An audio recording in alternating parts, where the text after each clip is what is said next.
찬송가 212장 읽으시겠습니다. 찬송가 212장입니다.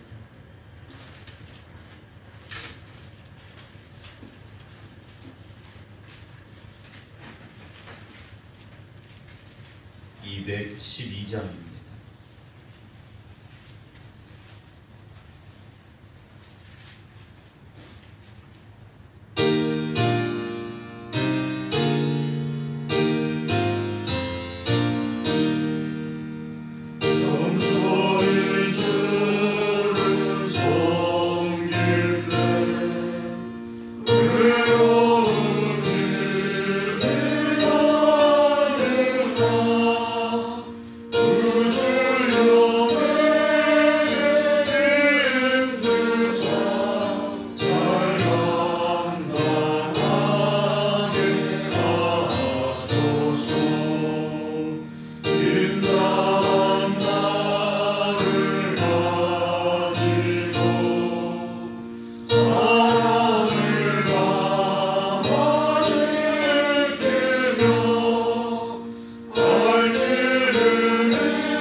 하나님께서 오늘 우리에게 주시는 말씀입니다. 누가복음 14장입니다. 누가복음 14장 1절부터 14절 말씀입니다. 14장 1절부터 14절 말씀 목독해 드립니다. 안식일에 예수께서 한 바리새인 지도자의 집에 떡 잡수시러 들어가시니 그들이 엿보고 있더라. 주의 앞에 수종병 든 한 사람이 있는지라. 예수께서 대답하여 율법 교사들과 바리새인들에게 이르시되 안식일에 병 고쳐주는 것이 합당하냐 아니하냐. 그들이 잠잠하거늘 예수께서 그 사람을 데려다가 고쳐 보내시고 또 그들에게 이르시되 너희 중에 누가 그 아들이나 소가 우물에 빠졌으면 안식일에라도 곧 끌어내지 않겠느냐 하시니 그들이 이에 대하여 대답하지 못하니라. 청함을 받은 사람들이 높은 자리 택함을 모시고 그들에게 비유로 말씀하여 이르시되 네가 누구에게나 혼인잔치에 청함을 받았을 때 높은 자리에 앉지 말라. 그렇지 않으면 너보다 더 높은 사람이 청함을 받은 경우에 너와 그를 청한 자가 와서 너더러 이 사람에게 자리를 내주라 하리니 그때 네가 부끄러워 끝자리로 가게 되리라. 청함을 받았을 때 차라리 가서 끝자리에 앉으라. 그러면 너를 청한 자가 와서 너더러 보시어 올라 앉으라 하리니 그때에 함께 앉은 모든 사람 앞에서 영광이 있으리라. 무릇 자기를 높이는 자는 낮아지고 자기를 낮추는 자는 높아지리라. 또 자기를 청한 자에게 이르시되 네가 점심이나 저녁이나 베풀거든 벗이나 형제나 친척이나 부한 이웃을 청하지 말라. 두렵건대 그 사람들이 너를 도로 청하여 네게 가품이 될까 하노라. 잔치를 베풀거든 차라리 가난한 자들과 몸 불편한 자들과 저는 자들과 맹인들을 청하라. 그리하면 그들이 갚을 것이 없으므로 네게 복이 되리니 이는 의인들의 부활 시에 네가 가품을 받겠음이라 하시더라. 아멘. 할렐루야. 아멘. 오늘 예수님께서는 안식일에 한 바리새인 지도자의 집에 식사를 초대받으셨습니다. 그래서 오늘 1절에 보게 되면 한 바리새인의 집에 떡 잡수시러 들어가셨다라고 되어 있죠. 근데 그 뒤에 말씀을 보게 되면 그들이 엿보고 있더라 그랬습니다. 예수님께서 바리새인의 지도자, 보통 바리새인이 아니고 그 바리새인 그룹을 리더하고 있는 한 지도자의 집입니다. 그러니까 그 바리새인 그룹 중에서 어찌 보면 으뜸이 되는 그 사람의 말 한마디에 따라 그에게 속한 바리새인들이 움직일 수 있는 그런 지도자의 집이었는데, 나머지 사람들이 아마 예수님을 가만히 엿보고 있었던 것 같습니다. 왜냐하면 안식일입니다. 그리고 2절에 주님 앞에 놓여진 것은 만찬이 아니었습니다. 수종병 든 한 사람이 있었다 그랬습니다. 수종병이라고 하는 병은 우리가 딱히 어떤 병이다라고 말할 수는 없지만, 쉽게 말씀드리면 배에 복수가 차는 겁니다. 복수가 차서 배가 이제 부풀어 오르는 그런 병이라 생각하시면 좋을 텐데요. 식사를 초대받아 가셨습니다. 그런데 식사를 대접한 것이 아니라 병 걸린 환자를 데려다 놓았더라는 거죠. 왜냐하면 이 사람은, 병든 사람은 그 집 식구가 아니었습니다. 4절에 보면 그 사람을 데려다가 고쳐 보내셨다라고 되어 있거든요. 그러니까 초대한 바리새인 지도자의 식구가 아니라 어디선가 데려다 놓은 환자였다라는 거죠. 이 말은 바리새인들이 예수님께서 안식일에 이 환자를, 병자를 고치는가 안 고치는가 보고 트집을 잡으려 했다라는 거죠. 만약에 고쳐주시지 않았다면 왜 병자를 고쳐주지 않았느냐라고 책망할 것이고 비난할 것이고, 고쳐주었다면 안식일에 또 병을 고쳤다고 트집을 잡을 것이기 때문이다, 우리는 생각할 수 있습니다. 이 상황을 보신 예수님께서 3절에 말씀하십니다. 율법교사들과 바리새인들에게 이르시되 안식일에 병 고쳐주는 것이 합당하냐 아니하냐, 그들의 대답을 듣고자 하셨습니다. 자, 니네 의도가 뭐냐, 니네가 지금 뜻하고 있는 게 뭐냐 물으셨습니다. 이들이 아무 말도 할 수가 없죠. 4절, 그들이 잠잠했다 그랬습니다. 예수님께서 하실 일은 이 사람을 고쳐주시는 거죠. 그 사람을 데려다가 고쳐서 보내셨습니다. 그러면서 그들에게 말씀을 하십니다. 5절에 너희 중에 누가 그 아들이나 소가 우물에 빠졌으면 안식일이라도 곧 끌어내지 않겠느냐라고 물으십니다. 안식일이지만 자기 아들이나 자기 집에서 소중하게 키우는 소가 우물에 빠졌습니다. 소가 우물에 빠졌다, 좀 앞뒤가 안 맞는 상황일 수도 있겠지만 당장 끌어내야 되죠. 물속에 빠졌으니까 끌어내지 않으면 어떻게 되겠습니까? 죽게 되는 거죠. 위급한 상황임을 인정하고 있다는 겁니다. 그들이 이에 대하여 대답하지 못했다 그랬습니다. 그럼 왜 못했을까요? 조금 전에 이 환자를 우리가 다시 생각해 보면 그 사람은 몸에 물이 차는 병입니다. 복수가 차는 병이에요. 그러면 예수님께서 이 상황을 어떻게 보셨느냐? 그 사람도 지금 물에 빠진 사람이라는 거죠. 뱃속에 물이 찼기 때문에 이 사람도 지금 물에 빠져 죽어가고 있다는 겁니다. 그럼 이 사람을 살려야 되느냐, 내버려둬서 죽게 만들어야 되느냐 물으셨다라는 거죠. 그러니까 이 말을 들은 사람들이 대답하지를 못하는 겁니다.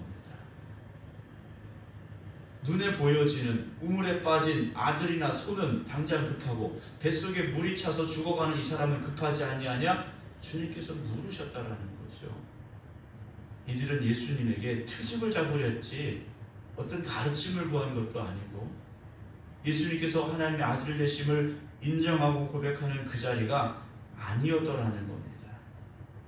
이들을 향하여 주님께서 책망을 하시며 7절부터의 말씀을 주고 계십니다.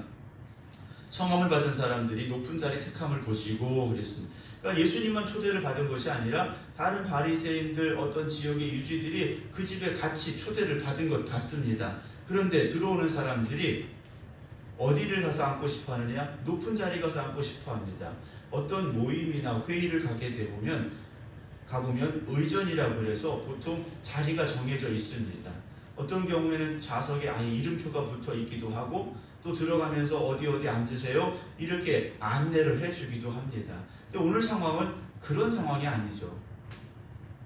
들어오는 대로 자기가 앉고 싶은 자리에 가서 앉았던 것 같습니다. 그러니까 누구나 다 높은 자리를 택했다라는 거죠.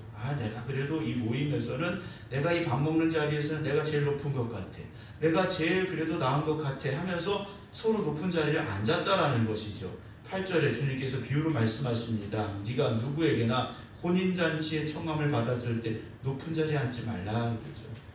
왜냐? 너보다 더 높은 사람이 청함을 받은 경우에 어떻게 되겠습니까? 내가 높은 자리에 앉아 있는데 나보다 높은 사람이 오면 그 모임을 주선한 사람이 와서 여기는 당신 자리가 아닙니다, 이분이 오셨는데 이분이 여기 앉아야 됩니다. 그러면 어떻게 되겠습니까? 그때 네가 부끄러워 끝자리로 가게 되리라 하시죠. 반대로 10절에 청함을 받았을 때 차라리 가서 끝자리에 앉으라 하시죠. 그러면 너를 청한 자가 와서 너더러 보시오 그러죠. 보시오. 다른 사람들에게 이 사람 내 소중한 친구야, 올라와서 앉아라, 여기 높은 자리에 앉아라. 그러면 그때야 함께 앉은 모든 사람 앞에서 영광이 있으리라 그러죠. 우리는 나 중심적인 사고를 늘 가지고 살아갑니다. 내가 중심이에요, 내가 제일 중요해요, 내가 제일 높아요. 우리는 그런 생각을 가지고 있다는 거죠. 그렇다면 바리새인과 우리가 별반 다르지 않을 수도 있다는 겁니다.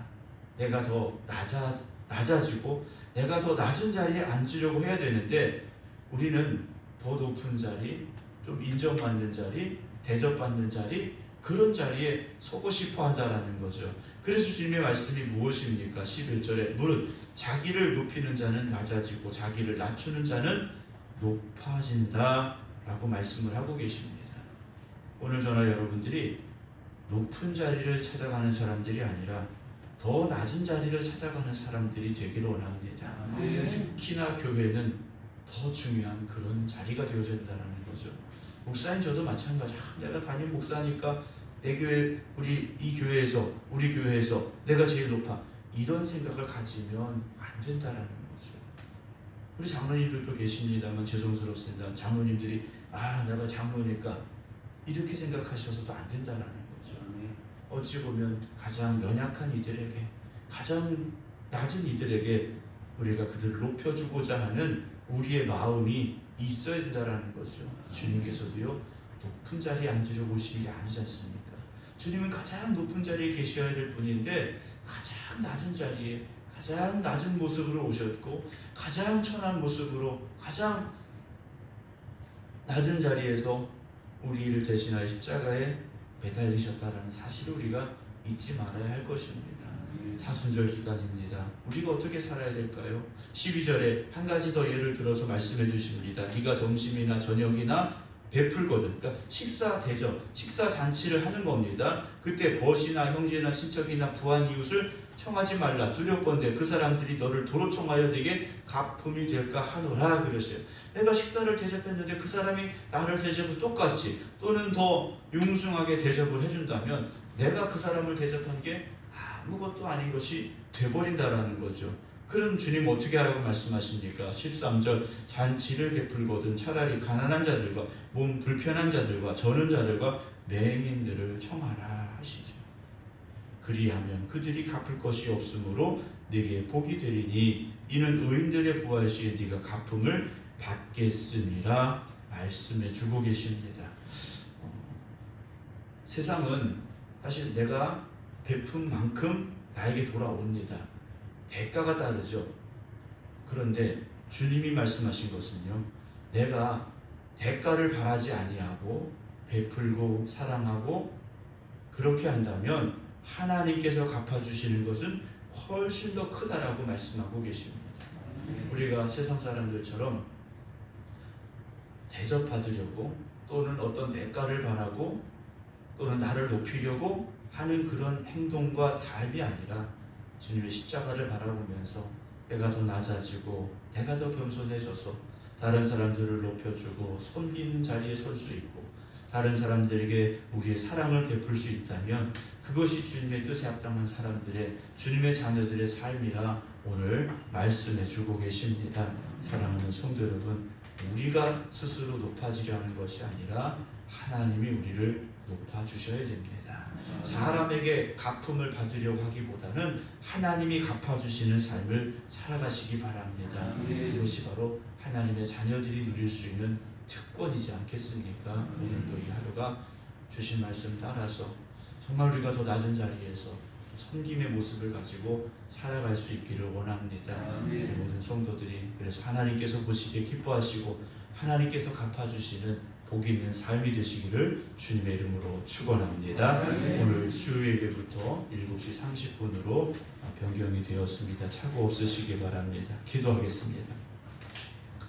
하나님 아버지, 우리가 하나님 말씀을 듣고 또 그 말씀에 따라 살아가야 하지만 우리 안에 있는 세상의 것들이 오늘 주신 말씀 속에 나오는 바리새인들처럼 더 높은 자리에 앉고 싶어하고 또 섬김을 받는 자리에 서고 싶어함을 우리가 보게 됩니다.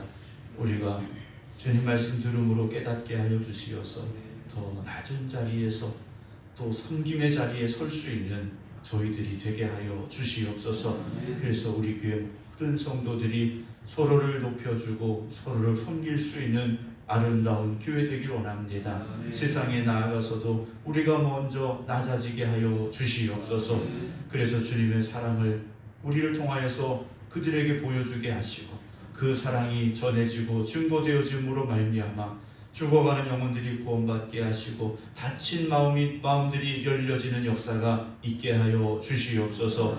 사순절 기간을 보내고 있습니다. 주님의 십자가만 바라보게 하여 주시옵시고 그 주님의 십자가 앞에 부끄럽지 않은 우리의 삶이 되게 하여 주시옵소서. 오늘도 깨어 기도드리는 성도들 각 가정마다 또 믿음의 제단을 쌓아 말씀 듣고 기도드리는 성도들 주님 붙잡아 주시옵시고 오늘 이 하루도 주님과 동행하는 믿음의 삶이 되게 하여 주시옵소서. 이제는 우리 주 예수 그리스도의 은혜와 아버지 하나님의 극진하신 사랑하심과 성령님의 감동 감화 교통하심이 오늘도 주님 말씀대로만 살겠습니다.